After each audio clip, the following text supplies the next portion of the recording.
CBS Radio presents the CBS Radio Workshop, dedicated to man's imagination, the theater of the mind. This is Elliot Lewis. I believe there's a place for experimental drama in radio. CBS Radio also believes this, hence the Radio Workshop. The play you're going to hear is such an experiment. It's debatable whether it's too personal an experience. I don't think it is, and CBS Radio has been kind enough to give me the time to find out.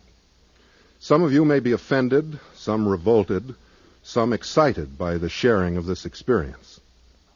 At all events, since it is an experiment, and since we'll be dealing with those strange depths in a man's mind called his subconscious, we ask your attention. The play is called Nightmare.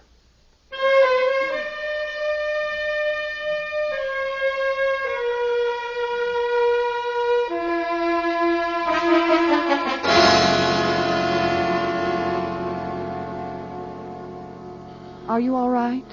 Johnny? Johnny? Tired. I'm so tired.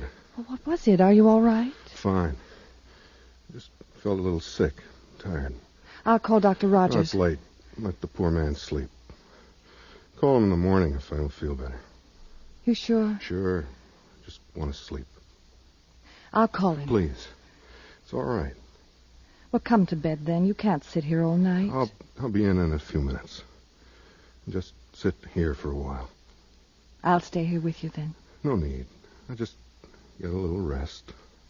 I'll stay here. So tired. Funny. I'll stay with you. I won't go away. I won't leave you. I'll stay right here.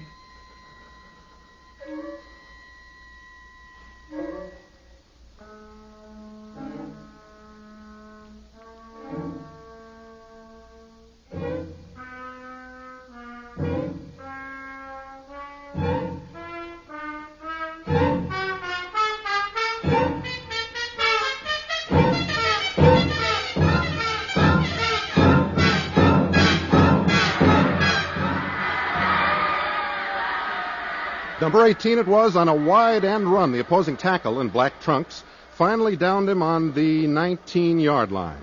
And this is a good time to remind you that this is Johnny Scott bringing you the annual Gridiron Classic. That this is Johnny Scott. That's very odd, ladies and gentlemen. There's a man sitting on the far side of the field whose face, he seems to be smiling at something. Perhaps you all know him. He's a tall man, wears a black mustache, has black hair parted in the center and well and carefully combed. He's smoking a cigarette. Perhaps you all know him. Oh, there's the play. It's number 18 again, this time diving through his own left tackle. This boy is really tremendous. There, just now, the opposing tackle grabbed number 18 from behind. The man with the black mustache is applauding. Oh, no. The players on both sides have jumped on number 18, and they're hitting him with their fists. The crowd is going wild. This is horrible. People are jumping from their seats into the field to join in, but they're all on one side, all striking number 18, who's lying face down on the beautiful green sod of this lovely stadium. It's a lovely autumn day here in New Falls, and over 80,000 screaming fans are pounding and kicking player number 18. The man with the black mustache, I'm sure you all must know him. The man with the black mustache is standing in the center of the screaming mob. He seems to be directing their efforts. I've never seen anything like this, ladies and gentlemen. There doesn't seem to be anything anyone can do to save number 18. There, just now, the man with the black mustache picked up the quiet form of my father. He slung my father over his shoulder. He's making his way through the crowd. Why is he carrying my father away? Where is he taking my father?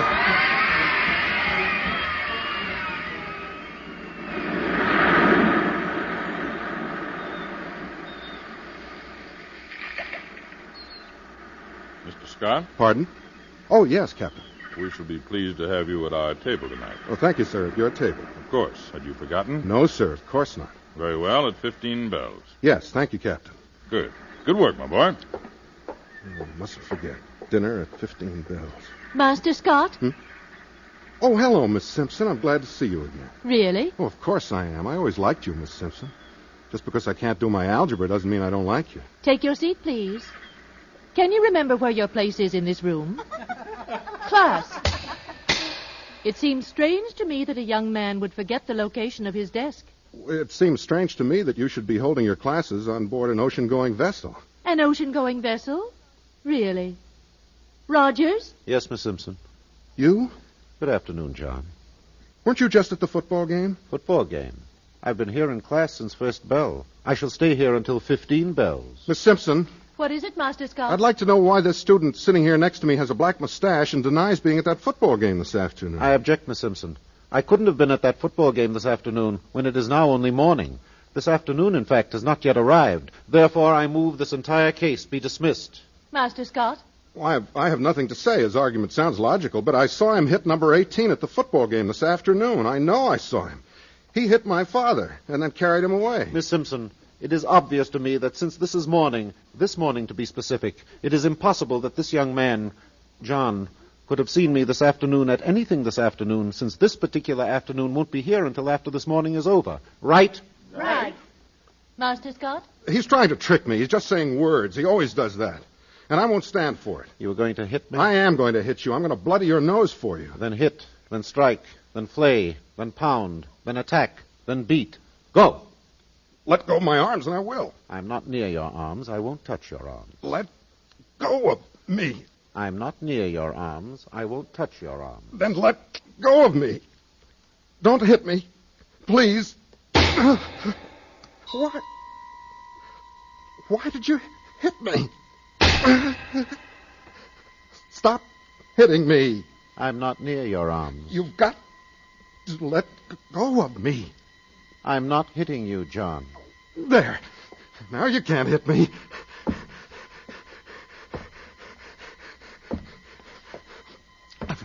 I've got to run faster.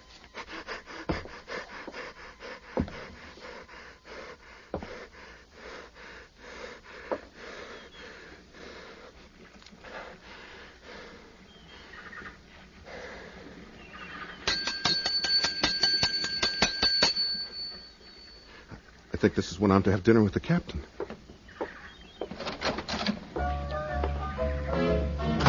Ah, Mr. Scott.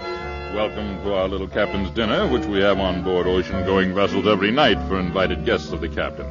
I am the captain. May I remark, sir, about your very fine orchestra? You may. They're very fine. Thank you. Now, if everyone will please be seated. Miss Simpson over there. An apple. For me? Rogers on her left. Right? Mr. Scott Sr. over there. Thank you. Hello, Dad. Hi, Johnny. Don't bolt your food now. I won't, Dad. And our guest of honor, John Scott Jr., at the head of the table opposite me. Thank you, sir. Ready? On your mark. Get set. Go. Oh, I'm sorry I'm late. I hope I didn't worry anyone. Miss Vinson, you may sit next to Mr. Scott Secundus at the opposite head of the table. Thank you. Oh, thank you. Pleasure. Are you enjoying the cruise, Mr. Scott? Yes, very much, thank you. And you? Very much, thank you. Are you hungry? No, I'm not. Neither am I. Besides, I hate oatmeal. Would you like to go outside? Thank you, I would. They won't notice.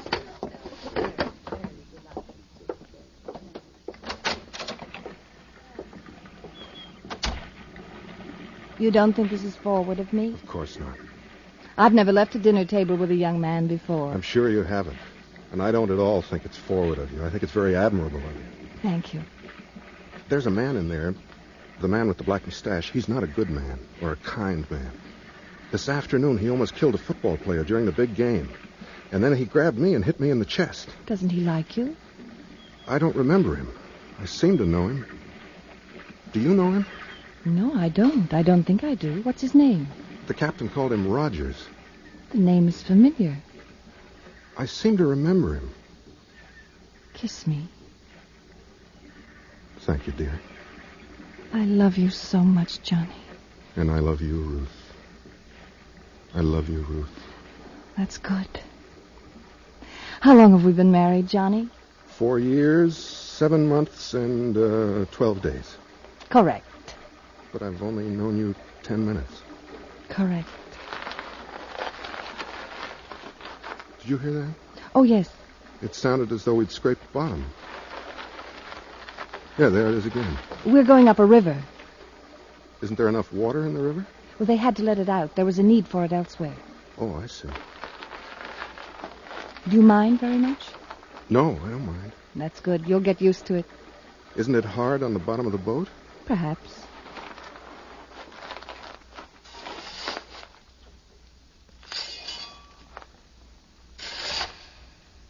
I'm sorry about your father. Yes. So young to die. My poor dear mother. To lose her love. What will you do now, Johnny? We can't get married, Ruth. Not yet. All right. Poor lady. Well, that's not my mother. That's my algebra teacher, Miss Simpson. Poor lady.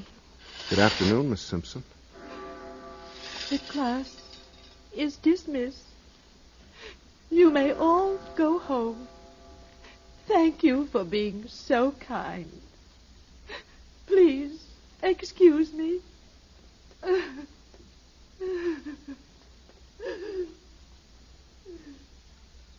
Where were you? What do you want? Where did you go? Why did you go outside? Did you ask me whether it was all right for you to go outside? Don't touch me. I won't touch you. I just want to give you something. Don't. Please don't. Don't hit me again. Please don't hit me again. Ruth! Ruth! Please come here. Please come here, Ruth. Where did you go? Ruth! Please, Ruth! Don't hit me again. Please don't hit me again.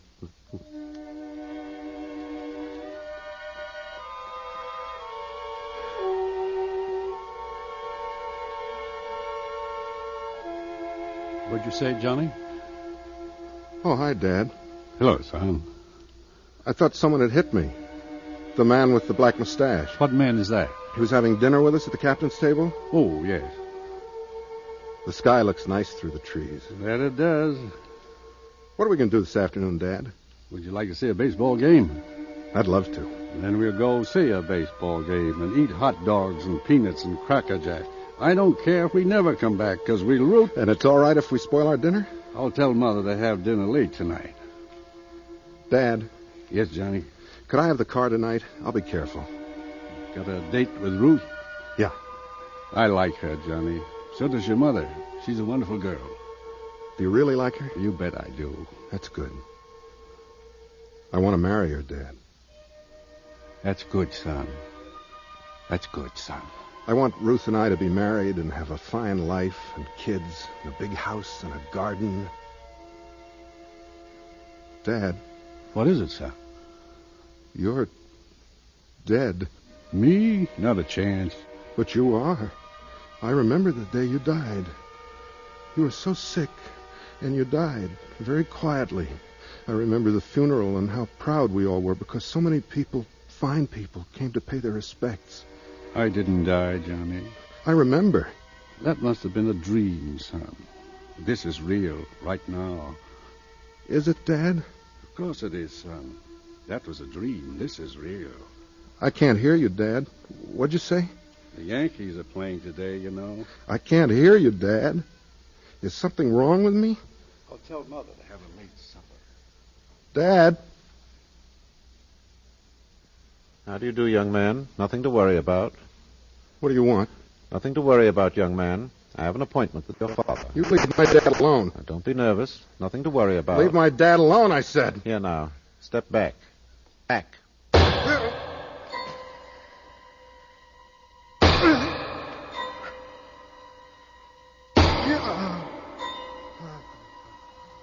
John? John? What? John? I'm all right, Ruth. I'll be all right. It's just I'm lonely. Johnny? Don't go away, Ruth. Please don't go away. I don't want to be alone here.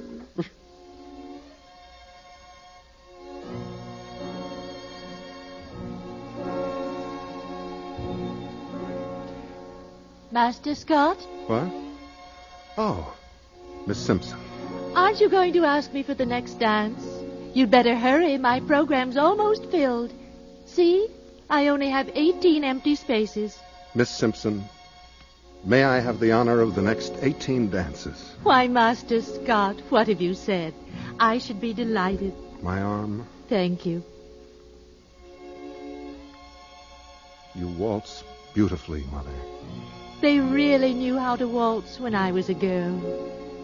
When I was a girl. You're hardly more than a girl now. That's sweet. And very true. When I was a girl, I never had many empty spaces in my dance program. Young John Scott filled out my program for me at all the dances. We had a dance every Saturday night, and young John Scott was my escort. He was a very dashing young man. Was he? We were married, you know. I was Mrs. John Scott instead of Miss Simpson. I know, Mother. He died, you know. I'm sorry.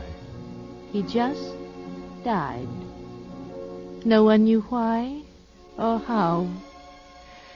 Your father just died.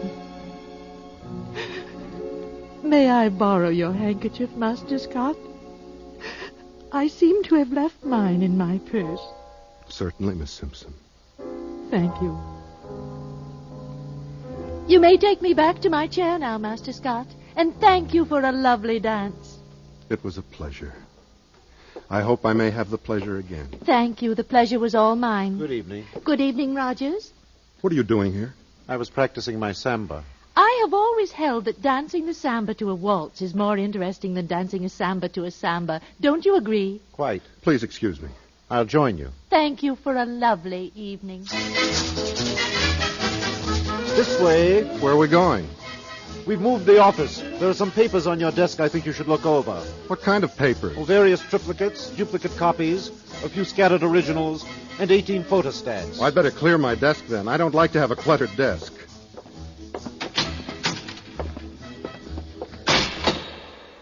Too drafty for you? No, not at all. The air feels good. It was stuffy at the dance. Respiration is bad. Bad respiration. That's very strange. What is? I think you said that before to me. Or were you going to say it? Respiration? Have you ever said that to me? It's entirely possible. It's a form of greeting I use. Most people say, "How are you?" when they meet you on the street. I never say, "How are you?" when I meet people on the street. I always remark concerning their respiratory tract. Of course, I see. Does the noise of all the typewriters annoy you? No, I can't hear them. That's good. Will you sit down? Thank you. If you'll sit on that typewriter, I'll let you ride back and forth while I make out this report. Well, that's very kind of you. This is very enervating. Just keep your arms out of the way. If you get your arms too near to me, I shall drive this spike through them. It's a hobby of mine. I'll be careful. I promised Ruth I'd be careful. You're a very fortunate man being married to Ruth. I think I am. Don't you know you are? Of course I know I am. Then why did you say you thought you were? It was just a figure of speech. If you don't stop using figures of speech, I shall have to insist that you stop riding on my typewriter carriage. I'd just soon get off anyway. I feel quite dizzy. Now wait till I disconnect the superheterodyne.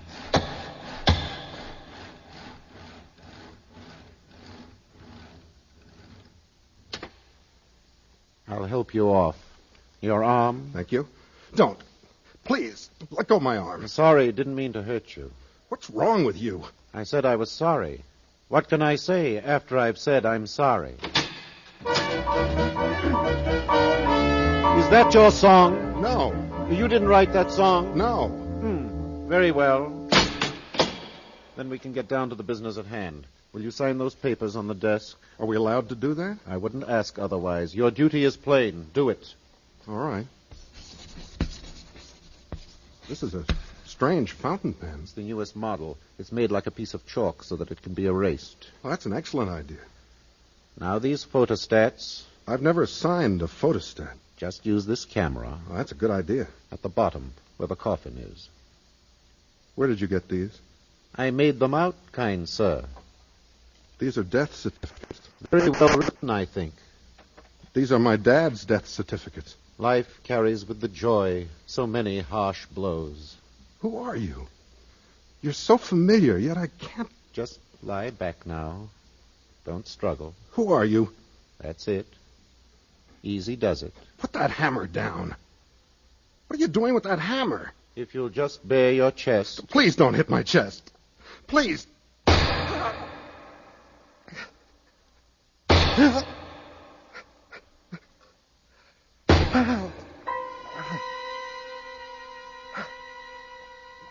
I've got to get up. I've got to run away. Up. Get up. Why did everyone go away? Why did they all leave me? I wish I knew where I was. I've got to get home. This is such a dark place. I'm afraid of the dark. Ruth, I'm afraid of the dark. It's dark and I'm alone. Ruth, please come and help me. All right. Maybe there's a door down there, down at the other end. Why is it so hard to walk? You'll be all right. I've got to walk. That'll do it. If I can walk, I can get out of here. Careful, Johnny. It's so far to the door. Maybe someone's moving the door away from me. Why do they do that? Don't they know I have trouble walking? Don't they know it's hard for me to walk? Struggle. Don't struggle. I got to get to the door. I got to get to the door.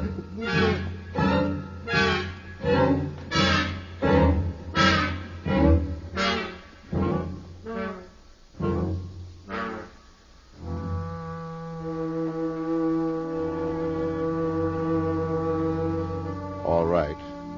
He'll be all right. Oh, thank God. This is a strange thing for a doctor to say, I guess, but I just couldn't let him die. You see, I was the doctor when his father passed away. Oh, I didn't know that. I never knew his father. I haven't seen him since. I've always felt that he bore me a grudge because of his father. Families very often do that, you know. Are you sure he's all right now? Yes, he's all right. A few months of bed rest. He won't be disfigured, crippled? I can promise you he won't be. Strange. What? He struggled against me, fought me so hard. You'd almost think he'd been conscious through the whole seizure. Oh, I don't think he was. He didn't even know me at the time his eyes were open. Well, you'd better get some sleep now. I'll stay with him until morning, then we'll get him to the hospital. He'll be all right. Don't worry about him. All right, Doctor. It is strange, though, the way he fought me. Strange.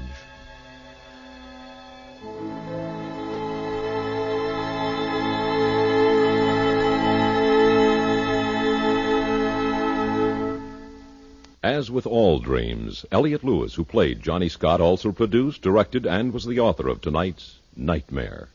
The music was composed and conducted by Fred Steiner. Ruth Scott was played by Mary Jane Croft. Edgar Barrier was Dr. Rogers. Paula Winslow and Herb Butterfield were Mother and Father Scott. And Barney Phillips was the captain. The CBS Radio Workshop is produced in Hollywood by William N. Robeson.